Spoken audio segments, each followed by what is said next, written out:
কোষে দেখি 9.3 এর আমরা তাহলে আজকে এক্সারসাইজগুলো সলভ করব। দেখো ফার্স্ট অঙ্কটা কি বলছে, m প্লাস 1/m এর মান দেওয়া আছে √3, তাহলে বের করতে বলছে m স্কোয়ার প্লাস 1/m স্কোয়ারের মান কত। তাহলে এখানে দেখো স্পষ্টতই কোন ফর্মুলা ইউজ হবে, a স্কোয়ার প্লাস বি স্কোয়ারের formula. a square plus B স্কোয়ারের ফর্মুলা কী হয়, a plus B whole square minus 2ab। তাহলে দেখো, তাহলে এখানে আমি এটা কত হচ্ছে m, বিটা কত হচ্ছে 1/m, তাহলে ক্লিয়ারলি সেটা পুট করলে কত হচ্ছে, দেখো এখানে m কেটে যাচ্ছে, তাহলে a প্লাস বি মানে m প্লাস 1/m তার মান দেওয়া আছে √3, তাহলে √3 হোল স্কোয়ার মাইনাস 2 ইন্টু কেটে গেল, তাহলে 2, তাহলে 3 মাইনাস 2 মানে 1 দাঁড়ালো। তাহলে ক্লিয়ার হলো। এবারে দেখো দুইয়ের দাগের কোশ্চেনটা কি বলছে, m³ প্লাস 1/m³, তাহলে এটাকে আমরা a³ প্লাস b³ ভাবতে পারি। a³ প্লাস b³ ফর্মুলা কি না, a plus B whole cube minus 3ab into a plus B.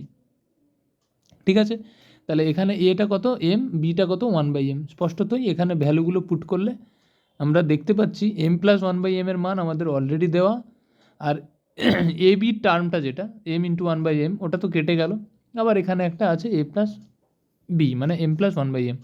তাহলে সেই ভ্যালুগুলো পুট করব, m প্লাস 1/m এর মান অলরেডি আমাদের দেওয়া ছিল অঙ্কের শুরুতেই, তাহলে সেটা পুট করলে আমাদের কত হচ্ছে √3 whole cube minus 3 into 1 into √3 মানে 3√3 মাইনাস 3√3 মানে 0। তাহলে ক্লিয়ার, একের দাগের তাহলে এর দুটো অঙ্ক কমপ্লিট হলো। এবারে বি এর দাগের অঙ্কটাই আসি, কি বলছে না √5 প্লাস √3 বাই √5 মাইনাস √3 মাইনাস ঠিক এর উল্টোটা মানে √5 মাইনাস √3টা উপরে, √5 প্লাস √3টা নিচে। তাহলে দেখো এই রকম অঙ্ক করতে গেলে আমরা জানি জাস্ট আমরা এলসিএম করে নেব বা আমরা লসাগু করে নেব, লসাগু করে নিলেই চলবে, তাই না? তো লসাগু যদি করতে চাই তাহলে দেখো লসাগু করতে আমরা নিশ্চয়ই সকলে জানি √5 মাইনাস √3 ইন্টু √5 প্লাস √3 গুণ হয়ে গেল, √5 মাইনাস √3 কাটলে ওই √5 plus √3 whole square minus √5 minus √3 whole square. এটা খুবই সহজ। তাহলে দেখো এবারে ওপরে আমরা আলাদা আলাদা করে এটাকে এ স্কোয়ার মাইনাস বি স্কোয়ারও ভাবতে পারতাম, আবার এটাকে ডিরেক্ট আমরা যদি ফর্মুলায় ভেঙে নিই সেটা করলেও চলবে। তাহলে দেখো আমি করে নিয়েছি কি, এ প্লাস বি হোল স্কোয়ারটা ভেঙে নিয়েছি, A plus B whole square সেটা কি হয় a square plus 2ab plus B square, minus যেমন আছে থাকলো a minus B whole square সেটাও ভেঙে নিলাম a square minus 2ab plus B square দিয়ে, তারপরে জাস্ট এটাকে √5 স্কোয়ার মানে 5 প্লাস 2√15 প্লাস 3, আর মাইনাস যেরকম আছে সেখানে এটাকেও সেরকম মাইনাসটা রাখলাম, মাইনাসটা রেখে তারপরে কি করছি না, যেমন এই √5 স্কোয়ার মানে 5, তারপরে 2 ইন্টু √5 ইন্টু √3 মানে 2√15 প্লাস √3 স্কোয়ার মানে 3, জাস্ট এবারে ব্র্যাকেট মানে মাইনাসটা এই যে মাইনাসটা আছে এই মাইনাসটা গুণ করব, এই মাইনাসটা গুণ করলে কি হবে না, এটা যেমন 5 3 8 তাহলে 8 প্লাস 2√15 মাইনাস এটা ভেতরে হচ্ছে কত 8 মাইনাস 2√15 দিয়ে মাইনাস গুণ করলাম, তাহলে 8 প্লাস 2√15 এই মাইনাস গুণ হলে -8 প্লাস 2√15, তাহলে 8 কাটলো, তাহলে পড়ে রইলো কত 2√15 প্লাস 2√15 মানে 4√15, আর নিচে তো 5 মাইনাস 3 মানে 2 থেকেই যাচ্ছিলো, তাহলে 2 কাটলে 2 4 2, তাহলে 2√15 হচ্ছে আমাদের অ্যান্সার। মানে এটাই প্রুভ করতে দিয়েছে, এটা আমাদের বেরোলো। তাহলে ঠিক আছে, বোঝা গেল।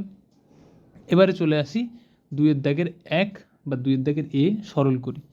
এটাও একই রকম করব আমরা, শুরুতেই আমরা লসাগু করতে পারতাম, কিন্তু লসাগু না করে আমরা √2/√3টাকে কমন নিয়ে নিলাম। স্পষ্টতই দেখতে পাচ্ছি √2/√3 দুটো পদেই আছে, তাই আমরা √2/√3টাকে কমন নিয়ে নিলাম। তো কমন নিয়ে তাহলে তারপরে ওই আগের অঙ্কটার মতোই থাকলো, জাস্ট এলসিএম মানে লসাগু করব আমরা, নিচে হরগুলোর মধ্যে লসাগু করলাম, লসাগু করার পরে দেখো আমরা এখানটায় জাস্ট √3 প্লাস 1 কাটলে √3 minus 1 2 plus √3 into √3 plus 1 minus √3 minus 1 কাটলে √3 প্লাস 1 গুণ হবে 2 মাইনাস √3 সঙ্গে, তাই ক্লিয়ার হলো ব্যাপারটা। তারপরে জাস্ট গুণ করব, ওই √2/√3টা নিচে যেমন আসছে সামনে গুণ হয়ে থাকছে সেরকম গুণ হতে থাকবে, আর এখানটায় আমরা ক্যালকুলেশানগুলো করে চলে যাব। তাহলে করলে আমরা দেখতেই পাচ্ছি এখানটায় বাইরে আসছে √3 প্লাস 1 টোটাল জিনিসটা, আর এই ব্র্যাকেটের ভেতরে যেটা আসছে √3 মাইনাস 1, এবারে ব্র্যাকেটে যেটা আছে তার সামনে একটা মাইনাস চিহ্ন আছে দেখতেই পাচ্ছ। তাহলে আমরা এটাকে কি করব যে √2/√3 ইন্টু এটা কত আসছে, তাহলে মাইনাসটাকে যদি আমরা গুণ করে ভেতরের মানে ব্র্যাকেটটাকে তুলে দিই তাহলে আসছে -√3 +1, তাহলে +√3 -√3 কেটে গেল, তাহলে √2/√3 ইন্টু কী পড়ে থাকলো, উপরে 2 নিচে 2 তো কেটে গেল, তাহলে আলটিমেট আমাদের হলো কত, √2/√3। এবার এইখানে একটা কথা, কোনো অঙ্কে যদি নিচে √3 থাকে বা নিচে যদি করণী থাকে, সেই করণীকে কিন্তু আমাদের নিরসন করতে হয়, এটা করণীর একটা নিয়ম। সেই কারণে আমরা দেখো নিচেও √3 ওপরেও √3 গুণ করেছি। নিচে √3 গুণ করলাম কেন না, √3 সঙ্গে √3 গুণ করলে সেটা কী হয়ে যায় 3, কারণ কোনো কিছু রুটকে দুবার গুণ করলে মানে ধরো √a ইন্টু √a, তাহলে এটা কত দিয়ে দেবে, a দিয়ে দেবে, তাই তো, বা √a² মানে a, তাহলে √3 ইন্টু √3 মানে 3, ওই নিচে রুট তুলে দেওয়ার জন্যই এই কাজটা করা। তাহলে √6/3 এটাই হচ্ছে আমাদের অ্যান্সার। ঠিক আছে, একইভাবে দেখো এবার বিয়েরটাতেও যদি চলে আসি, এরটাতে 2টো টার্ম ছিল, বিটাতে 3টা টার্ম, তাহলে একই রকম করব আমরা। তবে এইখানটায় দেখো আমি অঙ্কটাকে একটু প্রত্যেকটা টার্মকে আমি আলাদা আলাদা করে নিয়েছি। ঠিক আছে, মানে প্রত্যেকটা টার্মকে উদাহরণের অঙ্ক দেখতে পাবে, দেখবে হরের করণ নিরসন করতে বলছে, এরকম একটা একটা পদ দেওয়া আছে অঙ্কগুলোর। তো আমি সেরকম করার জন্য অঙ্কটাকে প্রত্যেকটা টার্মকে ভেঙে নিয়েছি, তোমরাও এইভাবে ভেঙে নেবে, তাহলে সুবিধা হবে। তো দেখো ফার্স্ট পদটা কী আছে বা প্রথম টার্মটা কী আছে, √3√7/√5 + √2, ওটাকে আমি হরের করণ নিরসন করছি। মানে কি, করণ নিরসন করতে গেলে মনে রাখবে রুটের সামনের কোনো একটা সাইনকে চেঞ্জ করবে। তাহলে আমি এখানে √5-এর সামনে প্লাস ছিল, মাইনাস করতে পারতাম, বা মানে একটা টার্মকে ফিক্সড রেখে আর একটা টার্মের সাইন চেঞ্জ করবে, যাতে করে a+b ইন্টু a-b এই টার্মটা আসে। তাহলে √5 + 2 ছিল, তার সঙ্গে যদি √5 - 2 গুণ করি, তাহলে দেখো a+b ইন্টু a-b আসছে, আলটিমেট a² - b², স্কোয়ারের টার্মে এলে পরেই কি রুটগুলো উঠে গেল, তাই না? তো এখানটাতে তাহলে আমরা শুধু নিচে গুণ করলে তো হবে না, ওপর নিচে গুণ করতে হবে, তাই √5 দিয়ে ওপর নিচে গুণ করলাম, দিয়ে ওপরের 3√7 √5-এর সঙ্গে গুণ হয়ে 3 ইন্টু √35, 7 5 35, -3 √7 2 14। একইভাবে নিচে কি হয়ে গেল, a+b ইন্টু a-b, তাহলে a² - b², দেখো আমি লিখেছি √5² - √2²। ক্লিয়ার? তাহলে এখানটায় কত দাঁড়ালো না, 3√35 - 3√14/√5² কত 5, আর √2² কত 2, তাহলে 5 - 2 মানে নিচে কত এলো 3, আর উপর থেকে দেখো একটা 3 কমন আসছে, তাহলে 3 কমন নিলে 3 ইন্টু √35 - √14/3, তাহলে 3 কেটে গেলে আমাদের থাকলো পড়ে কত, √35 - √14। দেখো এই একটা টার্ম আমরা করলাম, বের করলাম, আরও এরকম দুটো টার্ম আছে, তাই তো। আগে তাহলে আমরা সেই দুটো টার্মের ভ্যালুগুলো এইভাবে সিম্পলিয়েস্ট ওয়েতে বের করে নিই। তাহলে দেখো আমরা যখনই বের করছি 5√5/√2 + √7, তাহলে এর কনজুগেটটা কী হবে বা এর করণী, মানে একে নিরসন করতে গেলে হরের করণীটাকে কী করতে হবে না, ওই যে বললাম কোনো একটার মাইনাস ভার্সান দিয়ে গুণ করতে হবে, মানে কোনো একটা রুটের সামনে মাইনাস করতে হবে যাতে a+b ইন্টু a-b আসে।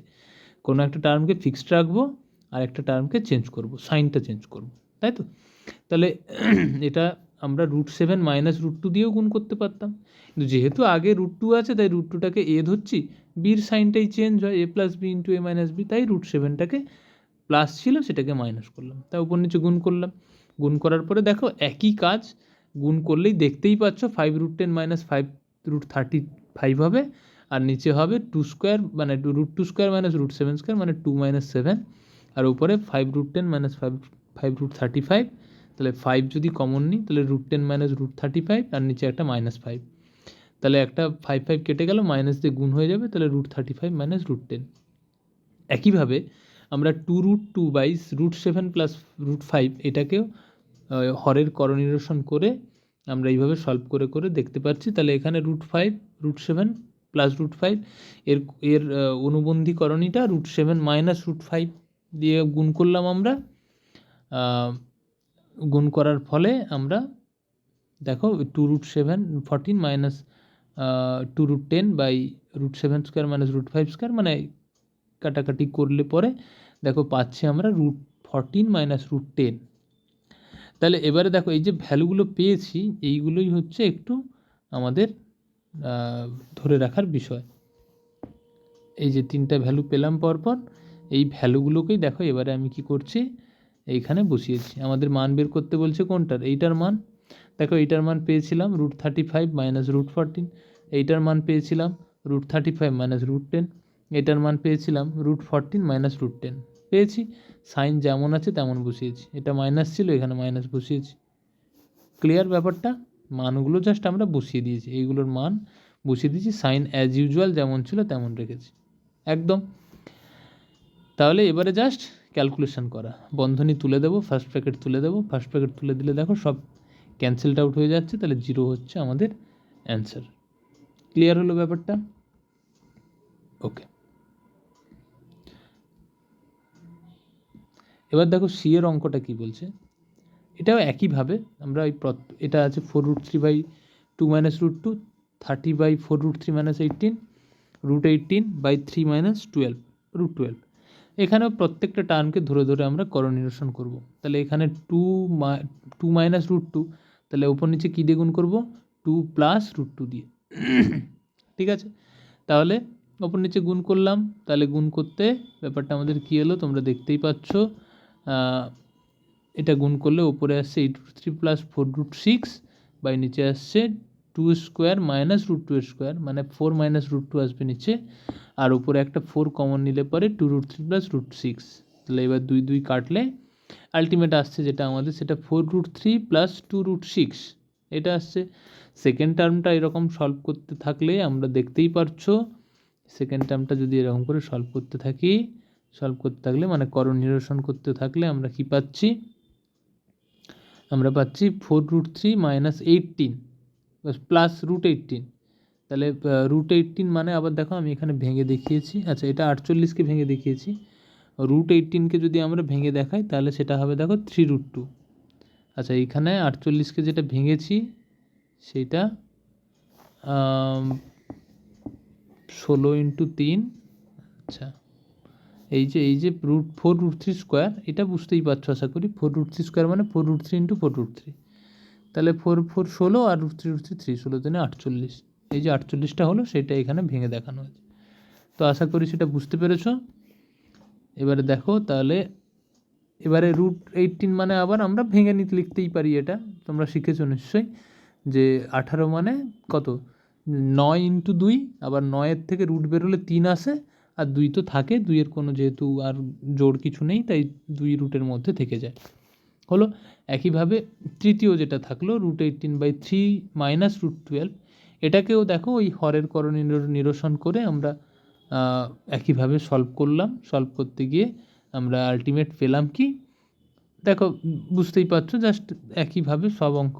তাহলে আমরা আলটিমেট পেলাম minus into first bracket open 3√2 + 2√6 first bracket close. তাহলে এই ব্যাপারটা পেলাম। এবারে আমরা ভ্যালুগুলো পুট করব।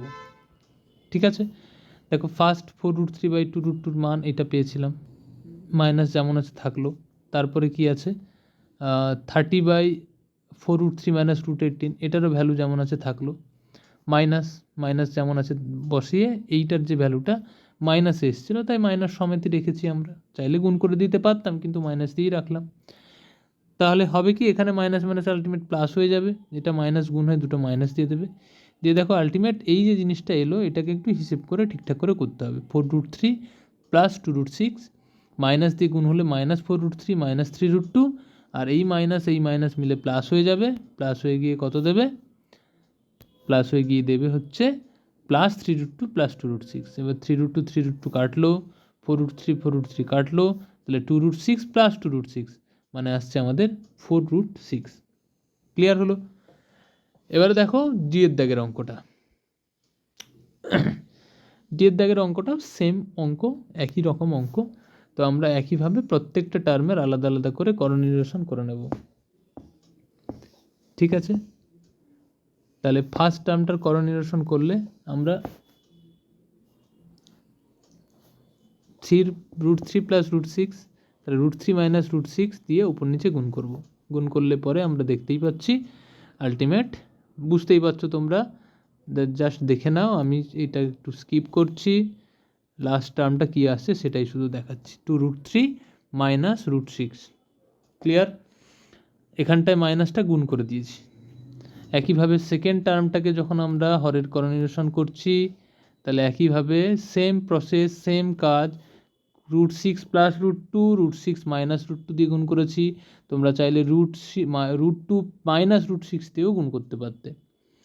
গুণ করেছি, তারপরে এই ওপরটা গুণ করেছি, নিচেরটা স্কোয়ার মাইনাস বি স্কোয়ার ফর্মে ফেলে আমাদের আলটিমেট কত এসছে, √3√2 মাইনাস √6। ঠিক আছে? একইভাবে তৃতীয় টার্মটাও বের করেছি আমরা, √6 প্লাস √2 প্লাস √3, √6 বাই, তাহলে √2 মাইনাস √3 দিয়ে উপর নিচে গুণ করেছি, হরের করণীয়সন করতে গেছি, মানে করে আমরা আলটিমেট কি পেয়েছি লাস্ট টার্মটা, না 3√2 মাইনাস 2√3। বুঝতেই পারছো তোমরা প্রত্যেকটা জিনিস, আশা করি। দেখো যদি তাই হয় তাহলে আমরা এবারে এইখানটাতে এসে মানগুলো বসাবো, প্রত্যেকটা টার্মের মানগুলো আমরা বসাবো। দেখো 3√2 বাই √3 প্লাস √6 মান পেয়েছিলাম এইটা, পরেরটার মান পেয়েছিলাম এইটা, তারপরেরটার মান পেয়েছিলাম এইটা। সাইন যা আছে তাই থাকলো, পরের লাইনে কি করব, মাইনাস দিয়ে, যে যার সামনে মাইনাস থাকবে সেটা মাইনাসটা গুণ হয়ে যাবে, প্লাস থাকলে তো কোনো চেঞ্জেস আসবে না। দেখো করার পরে আমাদের সব কিছু গুণ হয়ে গেল, সব গুণ হয়ে গেল, গুণ হয়ে সব কেটে গিয়ে, মানে সব কাটাকাটি হয়ে গেল, কাটাকাটি হয়ে 0 চলে এলো। ঠিক আছে? তাহলে এই পর্যন্ত বুঝতে পারলে আশা করি, অঙ্কগুলো ক্লিয়ার হলো। অসুবিধা থাকলে কমেন্টের মাধ্যমে জানিও, কোথাও বুঝতে অসুবিধা হলে। আর ভালো লাগলে লাইক, কমেন্ট, শেয়ার করো, পাশে থেকো। টাটা।